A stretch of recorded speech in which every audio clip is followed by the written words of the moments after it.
All right, everyone, welcome. Today, we're going to dive deep into Glennon Doyle's incredible memoir, Untamed.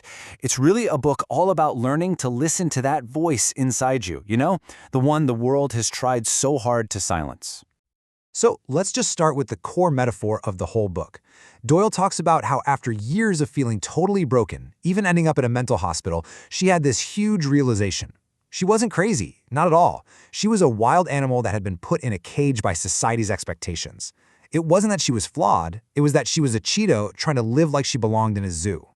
And this is the question at the heart of everything Doyle talks about.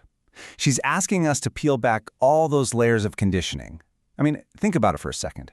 There was a you that existed before you learned what was cool or appropriate or what you were supposed to want. Getting back to that real, authentic self, that's the whole journey of Untamed. Okay, so let's explore this first big idea from the book, the taming. This is really about how we end up in those cages to begin with.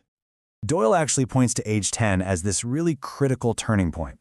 It's right around then that we start learning how to be good girls and real boys. We begin to build our own cages, hiding what we really feel and what we really want, just to fit into the mold the world has set for us. So what does life inside these cages actually look like? Well, Doyle argues that the proof is literally everywhere, often hiding in the most normal, everyday places. Okay, just take a look at this example from the book. It's genius. Doyle noticed the shampoo bottles in her shower. The ones for boys, they used verbs, action words like conquer and slam. But the girls' bottles, they used adjectives, words describing a state of being, like alluring or gentle. This tiny little observation shows how from the youngest age, boys are taught to do, while girls are taught to simply be. These cages, they're the unspoken rules that basically define our reality. They're not physical, obviously, but man, are they powerful. They tell us everything from which emotions are okay to show to who we're supposed to fall in love with. And a lot of the time, we don't even realize we're just following a script. And this conditioning starts so early. Doyle tells this perfect story about asking a group of little kids if they're hungry. The boys, they just immediately yell out, yes. But the girls, they all look at each other, almost like they're taking a poll, before one of them finally says, we're fine. Right from the jump, the girls were taught to look outside of themselves for answers, while the boys were taught to look inside. So, what happens when the cage just becomes too much to bear? When the cost of pleasing everybody else is, well, it's yourself. That's what she calls the awakening. For Doyle, this huge moment came when she first saw the soccer star Abby Wambach. And it wasn't just about falling in love, it was the first time in her life she wanted something that wasn't on the pre-approved menu of what her life was supposed to be.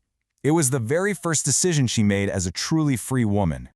And that one, single, authentic desire, it was like pulling on a loose thread, and her entire constructed life just started to unravel. She began to question everything, her faith, her friendships, her career, her sexuality, and she kept asking herself, is this what I actually want, or is this just what I was conditioned to want?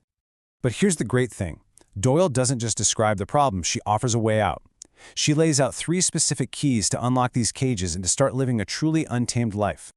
So the very first key is all about something that, let's be honest, a lot of us try to avoid, our feelings. Doyle remembers this piece of advice she got when she first got sober.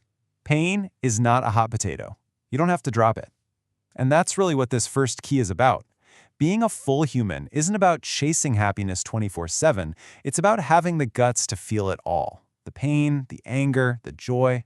These feelings aren't problems we need to fix. They're messages we need to hear. Okay, the second key. This one is all about shifting from looking for external validation to trusting our own internal wisdom. Doyle calls this your knowing. It's that deep, quiet intuition that's buried way beneath all the surface-level noise of opinions and expectations and shoulds. She even tells her daughter it's like Googling your own brain, instead of asking the rest of the world for answers that you actually already have inside you. And she gives us this really simple practice for how to get in touch with this inner wisdom. When you're facing a choice, first, you just sink down beneath the noise of everybody else's opinions. Then, you feel around for that quiet inner truth. You do the next small thing it nudges you to do. And, this part is crucial, you don't owe anybody an explanation for it. All right, and the third and final key is where we take that inner truth and we make it real on the outside. It's all about imagination. Imagination isn't just for daydreaming. It's a blueprint for a better life. Doyle argues that every single one of us carries a vision inside of a truer, more beautiful world. And the real work of living untamed is to stop just accepting the reality we've been handed and start actually building the one we can imagine. So, when you put these three keys together, feeling, knowing, and imagining, what does that kind of life actually look like in the real world? Well, this new way of living, it redefines everything, even family. An untamed family isn't some rigid structure. It's a space where every single member can be their full, authentic self, where they feel both held and free. The point isn't to be a martyr for your kids, but to be a model for them of what a full, free life actually looks like. And this, right here, is the ultimate goal. Living untamed isn't about arriving at some final, perfect version of yourself. No, it's about embracing a life of perpetual becoming, where you're constantly shedding the old ideas and identities that just don't fit anymore, so you can evolve into who you're meant to be next. And so we're left with Doyle's central challenge. It's a call to stop looking outside of ourselves for permission and to start looking inward. To ask yourself this one question and then to find the courage to build that truer, more beautiful life, one small, brave step at a time.